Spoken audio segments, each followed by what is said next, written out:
my channel. Today I'm going to be doing a project share video with you, and I made a couple of sympathy cards. I'm thinking that I'll probably give these to my church.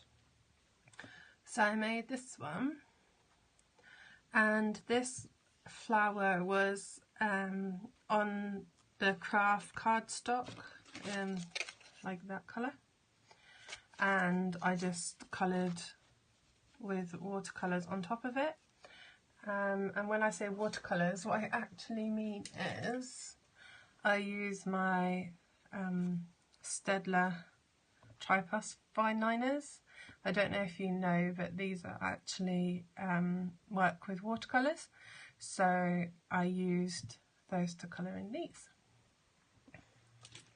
And I just added water to them, and then to get the glass white, I think I used the Signo white pen. I just scribbled this onto my glass mat and then used water to use it as a watercolour. And I did that because I needed something that was going to be opaque to cover up the darker colour below. But yeah, for the most part I just use my Tri-Plus fine liners to colour in the roses and the water and the glass and stuff. And then I just added these two pattern papers, which I thought went well with the colours. And these splatters are the Artist Loft watercolour paints. They're just the really cheap ones. I think you can buy them in Hobbycraft now, but I got them in the States. And this one's showing up more neon on the camera, but it's actually a paler yellow and a mustard yellow. Yeah, this one's like a mustard yellow. So they go better with the background in real life. And then I just distressed the edges with my distress tool and got some stickles on it. And I think that was the icicle stickles. And then this little with Sympathy was from the, I think it's a Little Sentimental or the Sweet one. Can't remember, but it's definitely clearly besotted. And that's one of my favourite sentiment stamp sets. So that was the first one. And while I'm on the topic of watercolouring on the craft, these are some of the other flowers that I've watercoloured that I haven't used yet. So I don't know if you can see, I don't know. Yeah. You can see the craft behind it, which is cool. I like the texture of it, and it's not watercolour paper, but because this is quite thick, it actually handled the water quite well. And it has curled a little bit, but I can fix that with some good adhesive behind it. But I like the detail you can get from using the pen, and then just a little bit of bleed of colour. I just really love the texture it gives.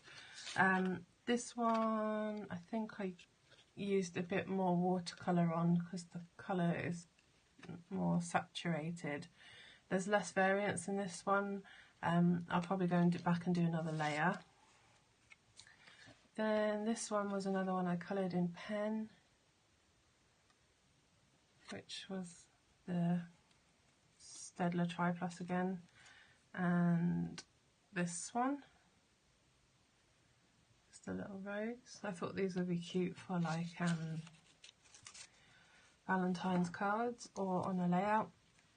This one was coloured in polychromos pencils, and I used a bit of white pencil there just to make a nice highlight.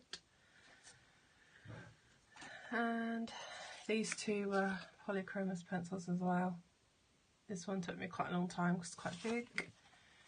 And there's this one. They do come out darker, obviously, because the craft is behind it, but it's just something different. And these were just like all on a sheet of paper, and I wouldn't have used the paper as it was, so I thought colouring them in and making them like flowers, toppers, was a better idea to use them. And then I made my first ever Digi stamp. I'm really excited about this.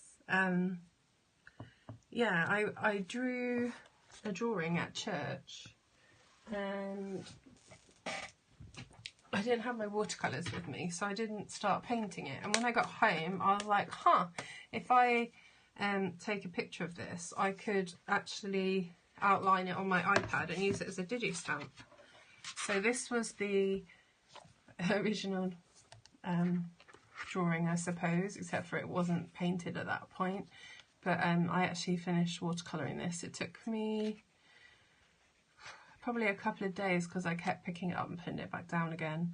And I like the softness of the watercolour, so this is probably my favourite. But I love the fact that I turned it into a Digi stamp, so now I can print and colour this as much as possible. And I do need to fix a few little bits. When I was colouring, I noticed that I needed to change just a couple of the lines, like here, where the stem got too thin for me to colour with pro markers. But yeah, I really love it. So this pro marker and polychromos pencil. And I just turned it into another Sympathy card. This is a Stampendous stamp set. I can't remember the name of it, but if I can find out, I'll put it in the description below. And then inside it just says, thinking of you at this difficult time. Because when I was at church the other day, they asked about Sympathy cards, so I was like, oh, I can make a couple of those. And then my last project share for today is my art journal page. I don't know if you guys would be interested in me doing art journal pages. I don't tend to video them because I do a lot of layers, so I don't know if, what's the word? Yeah, it'll probably be quite a lot of editing. I don't know if you'd be interested, but if you are, just let me know and I will think about how I can video it. Because this took me a couple of days because I had to keep letting things dry, so I kind of just come back to it as and when. Anyway, so this is mostly just craft paint, you know, the kids stuff you get in Aldi's. That was the purple colour behind, and I mixed it slightly with a little bit of what's that, matte medium, the gel stuff, and that just enabled me to get these like brush stroke effects because it kind of resisted itself, so it didn't fully cover in all of the areas. And in the background, the first layer is actually book paper. I'm trying to find it. Yeah, you can see it there. There's some book paper, so that's why I had the gel medium in the background. So I wasn't actually planning on that, but it actually gave this really cool texture, so I'm going to remember that if I want to recreate it, that I need to make a layer first. So yeah, there's book paper, then I did the paint, then I did the clouds. I stuck these clouds down, and these clouds are post-it notes that I got literally forever ago, but you could just use your dies to cut them out. Literally post-it notes, they're really cute. And I actually bought them because I thought they'd be good for masking on cards and doing inked backgrounds, but they work great on this. And so I just stuck those down. Then I added the texture paste on top. Then I added, oh, and this was that stencil that came with what magazine was it? Simply Cards and Paper Craft, this month's edition. So that was this brick pattern and the dots here. So yeah, I did that and then I let it dry. And then I went over it with my Fine Tech watercolours. You could use any shimmery watercolours you have. I've de-stashed most of my cheaper ones. I just kept my favourite. These are a gift from my friend Heather and I really love them. So because the cutout image that I used from the Moment magazine had a lot of orange in it, I wanted to bring in like some copper tones, which is why I've got this washi tape, and I used this coppery and this like these darker two coppers to colour over what's the word, the texture paste. I think it's actually modelling paste.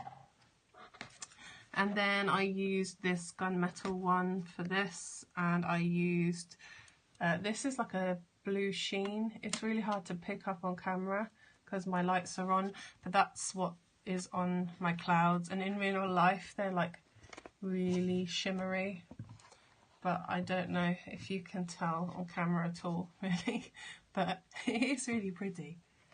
No, it's not working. Oh well, you'll just have to take my word for it. And then I used these tiny little hearts, and I just thought they looked like rain, and I love the fact that when you move the page that they shimmer. And I've put some on her hair as well, on her crown, and I just used some Nuvo drops and some stickles on her flower crown, and I painted her eyes purple to bring them into the page, and I added some Sharpie as an eyeliner because why not. And then I just did my little journaling just on the page. My journaling is kind of interesting, I suppose, well, to me.